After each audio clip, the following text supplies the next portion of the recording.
Hey YouTube, it's your boy Danny. You already know who it is. So I guess long story short, I've been having a lot of problems with this deck specifically. I'll be short, simple, and to the point. It is an Orcust PK Danger deck. It's very explosive, it's very combo heavy, combo oriented, and I don't know if it works. I can't tell if it works because maybe I'm just not a skilled enough player to have such a deck or to play such a deck, but I'm gonna profile it for you anyway. Somebody asked for 6 samurais tonight, and tomorrow I promise you'll be getting that if you watch my videos consistently. Tomorrow we're gonna put up a 6 samurai video. It's just classic 6 sams. It's nothing special. My dog's barking in the background. It's nothing special. It's got no fumas, no... I think it plays 1 gemba, I think, if I remember correctly. I won't spoil too much for you though. It's trap heavy. It's a defensive deck. Like, it's a very defensive deck.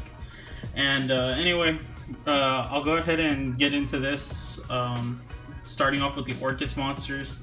So I play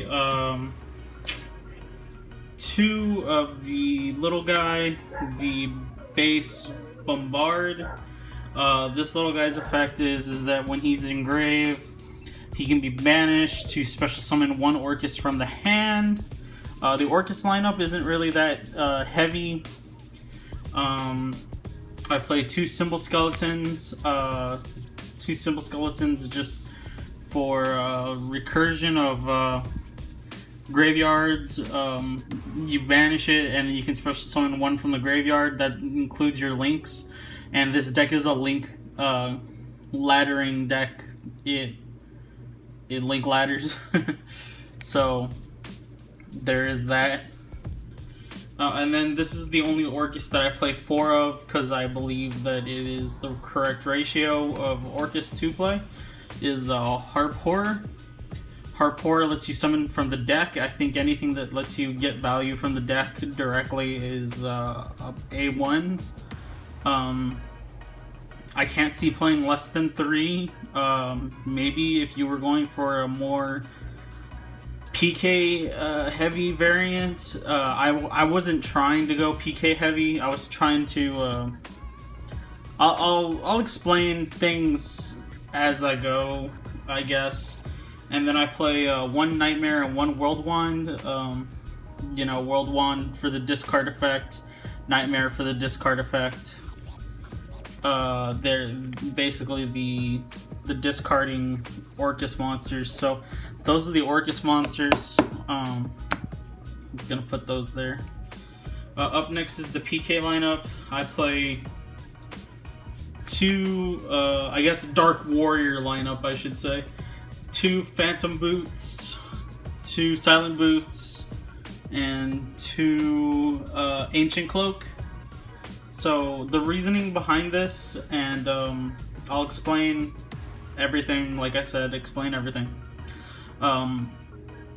When you have an Ancient Cloak in hand and you can go for a PK play with Silent Boots, it's a free play. It's a free summon. I play Shades of Burgundy, so you know, like, you can get that off. I play 3 Fog Blades. Of course, what PK deck wouldn't be complete without 3 Fog Blades? I don't see playing 3 Silent Boots or 3 Ancient Cloaks, or even I was considering playing 1 Ragged Gloves, but I couldn't fit it in. I wanted to make the deck 40 cards because you're discarding so much, which to a lot of people that may not make a lot of sense, but to somebody who was playing Dark Worlds back in Dark World era, it does make sense. Like, you want to be consistent with your discards. You don't want to be discarding whatever the hell comes your way. It's not Lightsworns, you know, like Lightsworns discard whatever the hell they want to discard. So those are my PKs. Then up next, I have Armageddon Knight and Dark Grepper.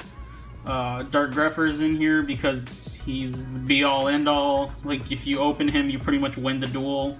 If you open up Armageddon Knight, you pretty much win the duel. It's really hard for your opponent to come back unless they ash you or something. And then up next, I said it was Danger, but I'm going to explain to you guys. This is a very budget deck. This is a very budget-oriented deck. I play very, very cheap Dangers in the form of 3 Dogman, 3 Mothman, and 2 Thunderbirds.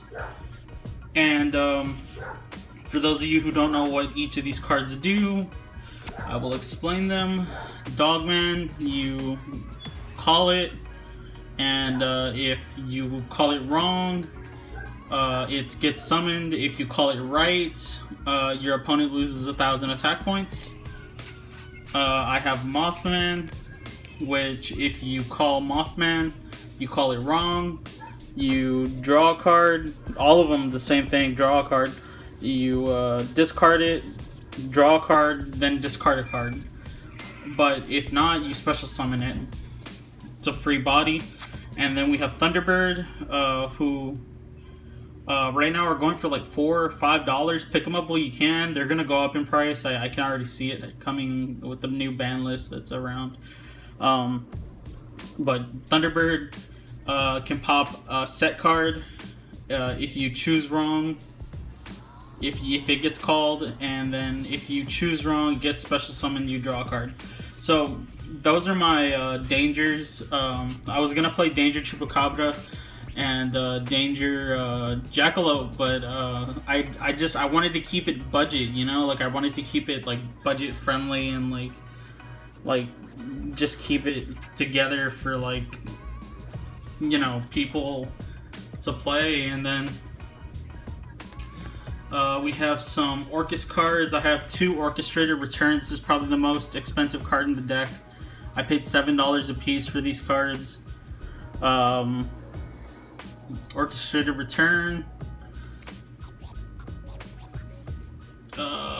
We have 1 Terraforming and 1 Babel, and my reasoning behind this is it's a target. It's not really... It's a shield. It's not really a utility.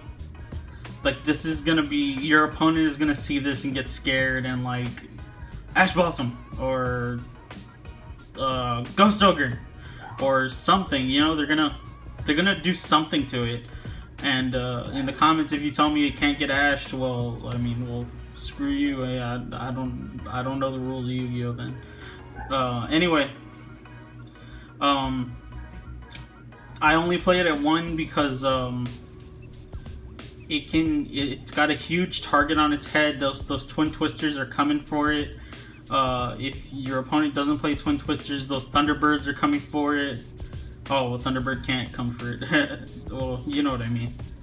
Something's coming for it. Like, it's a target, you know? Then I play 1 Orchestrated Estands, whatever that means, whatever that is. I'm sure it's a music term. I should know, but I don't know. This basically makes it so that you can discard each of your Orcust cards whenever your opponent does anything. So there's that. I play 2 Called by the Graves because this deck loses to hand traps, unfortunately. I play 2 Potted Desires because I want draw power. I hate banishing my stuff, but it's not that bad. And then I play 4 one-ofs, which are very powerful one-ofs in this deck. Foolish Burial, which be all end all. I play Reinforcements, which gets you Dark Grepher. I play Reasoning, which is busted in this deck. And then I play Card Destruction, which is busted in this deck. And then finally for my traps, to round them off, I play 3 Fog Blades and 1 Shades of Burgundy.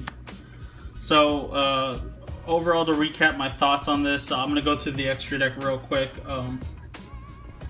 To recap my thoughts on this, the Orcust monsters are your playmakers. The warriors are your defense line, and the danger are your extenders.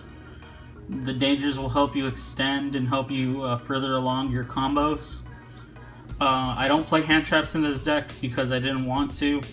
I felt like I would rather defend against hand traps with the Called by the Graves, which reminds me I gotta get a third Called by the Grave.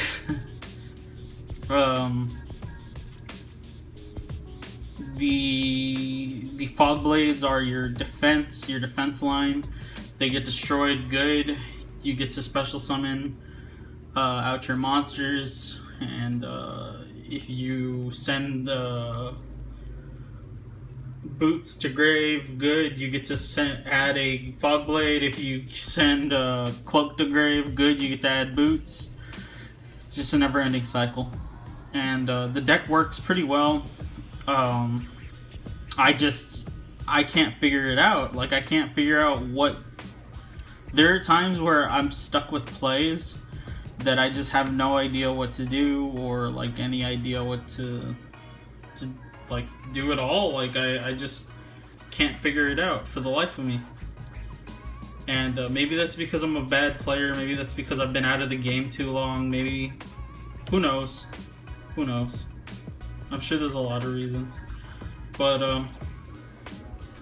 anyway, going into the extra deck, this deck took a small hit with Rank of Magic Launch getting hit, but that's not a big deal because I personally liked playing Dark Requiem Dragon. I didn't like Azathoth. I thought Azathoth was too overbearing, but I liked Dark Requiem. I thought that was pretty good, and so I can't play that card anymore. But anyway, we start off our extra deck lineup with 2 Break Swords. Break Sword will still get you out of a pinch and get you out of a bad situation, get you out of a bad time. Break Sword is your friend. You want to see Break Sword as soon as possible.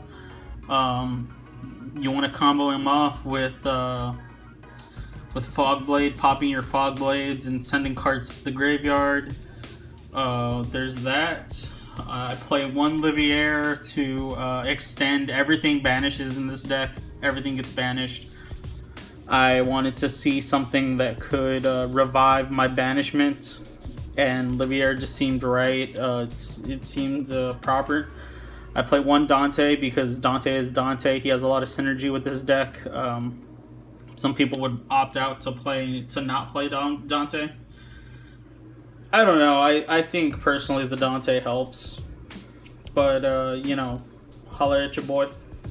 I play 1 Linkuriboh because getting that base bombard in grave sometimes is just more important than anything, and you're gonna find that getting it in grave is gonna help you out more than anything. A little arrow bite, mascot of the channel. I play 1 Cleafort Genius, and you're probably thinking like, well, it's a fucking Orcust deck. Why would you want to play Cleafort Genius? There's gonna be times where you're gonna want to make a Boral anything, Boral something, and well, Cleafort Genius is gonna be there to back you up. Up next, for the Orcust monsters, I play 2 Galatea. Galatea will let you not revive, but let you recur 1 banished a machine type monster to set 1 spell or trap that says Orcust in the name. So she fishes essentially out Babel, and then makes Babel the main target, or she becomes the target, or if she's linked, she can't be destroyed by card effects. So it's pretty cool. And then she's got the up arrow to point at your opponent's monsters, and then she's got the down arrow to help point at your monsters. Up next we have Longirsu. I play 2 Longirsus, and Longirsu will, for the price of 2 banished monsters back into the deck, 2 banished machine type monsters back into the deck. He can send. So I had to think about that one. He can send one of your opponent's monsters that it points to back to the deck, or back to the graveyard. Sorry. And then finally we have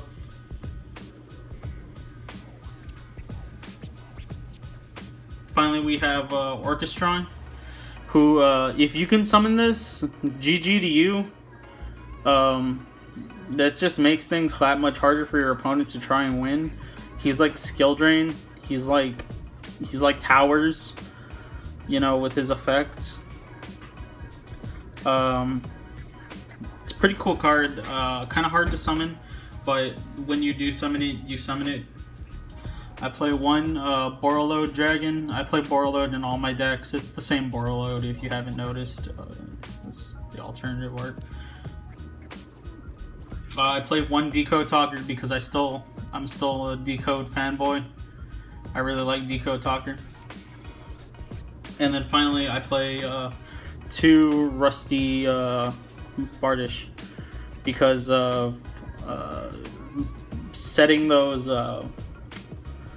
Fog Blades directly from deck and setting that Shade of Burgundy, and sometimes is just OP, sometimes it's too powerful. That effect, and then to send a PK monster from deck to grave is just so good. The only problem with him is that you can't scale up with him, but that's completely fine because there are combos where you can destroy him and then summon him out with his own Fog Blade that he used, and then summon him with well, I'm not going to explain it. It's too complicated, but anyway, this was my Danger Dark Orcust Warrior deck. So remember, it's budget as hell. I literally traded 2 cards. I traded a lefty driver and a righty driver to get the entire Orcust core. You might be thinking, who would do that? Shout out to the guy who did. He really helped me out because this was the first deck that I was gonna make originally for y'all. Shout out to that guy. Shout out to your local card vendors. Just keep locals clean. Keep locals fresh. And most importantly of all, catch me on turn 2.